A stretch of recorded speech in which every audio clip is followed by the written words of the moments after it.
Nerubians are obviously coming back in the War Within, but was there really a reason for Blizzard to make them humanoid? And when I say humanoid, I mean humanoid as in optimized to be playable with male and female form, and as you can see, these extra arms don't really do anything, they're just cosmetic. The armor fits them perfectly just like any other playable race. Blizzard has already confirmed that they're working on new playable races that will be added throughout the World Soul Saga, and remember, despite us getting the earthen with the announcement of the War Within, races can be picked up mid-expansion. We had seen that in BFA, they don't need to come out right off the bat. So are playable Nerubians actually coming in the War Within? How would they work and what classes would fit with them?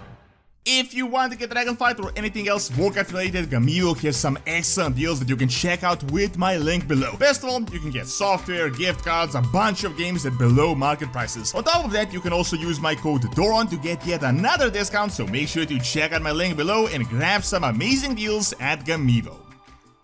A few months before the World Soul Saga announcement, I made this video on how the Nerubians may be likely to return, could potentially be playable, and that they may be in for a new form that we had never seen. So many people had left comments, they thought this was such an outrageous proposal, insane sounding, which I can agree at the time. I mean, it was kinda ridiculous. However, by now, 2 out of 3 of those predictions turned out to be true. We got Nerubians being a significant part of the War Within, they're going to be the first raid, and they also just got a brand new humanoid form. Now, let me explain to you why I don't think it is actually ridiculous we're going to get the third prediction as well, because a few things are making this seem very likely in the future. First of all, keep 2 things in mind. One is that Blizzard has already confirmed they got multiple new allied races or full-on races in the works for the World Soul Saga, so something will 100% be coming throughout the entirety of this saga. Second is that races don't necessarily need to be announced on BlizzCon. I mean, they can just be added later down the line. This is essentially how we got a whole bunch of allied races back in BFA, so if you're thinking, I mean, we already got the earthen, I don't think that is all they're going to add in the War Within. Realistically, the earthen are just a very simple reskin of regular dwarves that the Horde can now play, and they essentially look the exact same as the dwarves with just a few crystals that you can't even see when you put the armor on. The only real difference is that they're a little bit bigger, but that's really all there is to it. So I think since they announced so many crazy things on BlizzCon at once in a single day, they might have saved a few things for later down the line to sort of release the hype at a steady pace. Now, the most interesting thing I want you to keep in mind with this is the fact that they are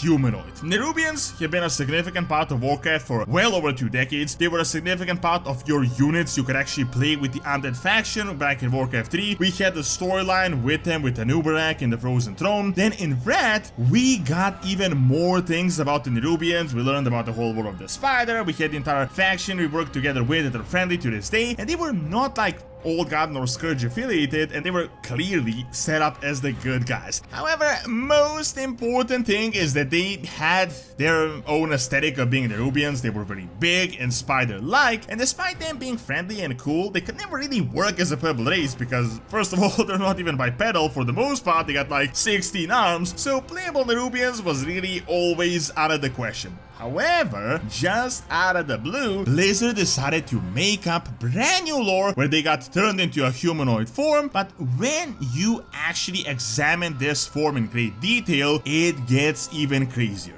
If Blizzard really wanted to bring back Nerubians, they could have done a more updated version of their models with some local specifications, since they aren't the same guys as in Northrend, but they should generally be similar looking. However, they had essentially completely optimized them for being playable while actually keeping this Nerubian spider-like aesthetic. I also think they purposefully put armor on them so that you can see how it works in the early images. I mean, check out, they got 4 arms, but 2 of those are only just a cosmetic addition. They don't really do anything. The armor is only on the outer arms. Also, leg armor fits exactly as it would fit a troll or a tauren that don't really have regular feet going on. Additionally, the crazy, numerous size they have, when you compare it with the armor, it also seems like just an aesthetic addition, but with the helmet, they look very much like the other races. Now, with Interactive as precedent where they actually managed to make dragons playable with a humanoid form, I really don't think this is a coincidence whatsoever. Even more interestingly, they have this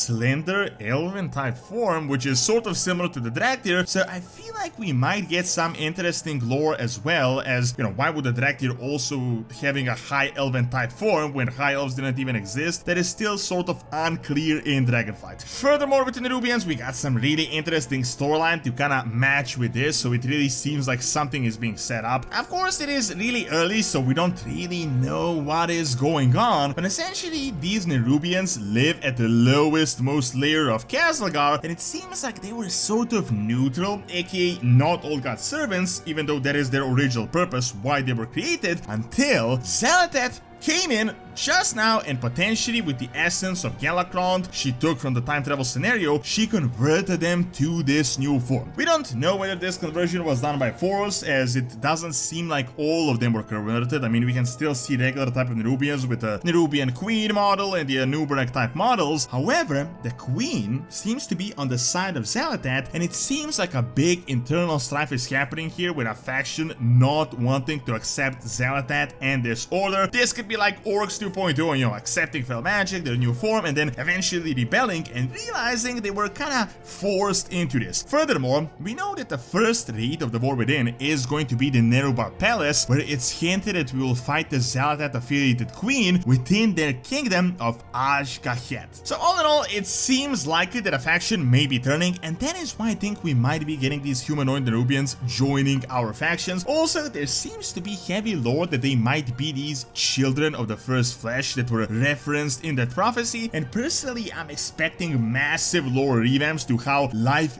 really was created on Azeroth. Night Elves might not even be trolls, and there might be something we don't really know yet, as keep in mind, all this race origin theory and all these race origins that we know about is from the Chronicle, aka Titan propaganda. Now, as I said, obviously they're not coming immediately, but I can see them being added later down the line. However, I gotta say, despite them being cool and actually, you know, it would be amazing to actually be able to play a Nerubian in WoW, I'm not really a huge fan of these super slender forms. Personally, I would have loved to play as an Anubarak type character like back in Warcraft 3, although I mean, let's be realistic, that's just not really possible with the framework that we have for the playable races. If this really is coming though, let's look at what possible classes we could be seeing with these Nerubians. Now, a big issue with Nerubians in general is that most of their classes are really race specific, so they don't really fit the cookie cutter classes all that well. They're mainly known to use webs, being these web spinners as we know them, venomancers, these warrior types with burrowing underground, and the crypt lord class with these spikes. However, that is, after all, for regular Nerubians, the actual spider guys. These elf Nerubian type mixtures could 100% fit the regular classes from pretty much any race, as they're essentially at this point just a blank slate. We don't really know anything about them, so I could 100% see a Nerubian warlock or a Nerubian warrior or a Nerubian rogue or even a priest, although a shadow version would fit better. Now, of course, it is a bit too early to say. I mean, we only have the announcement, we have a few shots from the trailer, a few art pieces, a few models, but I gotta say, some hints are definitely here. We got a huge first patch including Nerubians, big lore behind them, and it is really suspicious that Blizzard decided to add a humanoid form to them after like 20 years if they were only meant to be villains in the next expansion. Another interesting thing to keep in mind is that if this does actually happen and we get these 4-armed playable Nerubians, it could be a big setup for the Naga becoming playable as well, and again updated form, as after all, if Blizzard could make the Nerubians work, the Naga wouldn't be any sort of an issue. Thank you for watching. Check out what crazy features will be coming in WoW by Night by clicking on the screen, and check out my video on ancient Greek colonies in Spain by also clicking on the screen as well. See you next time.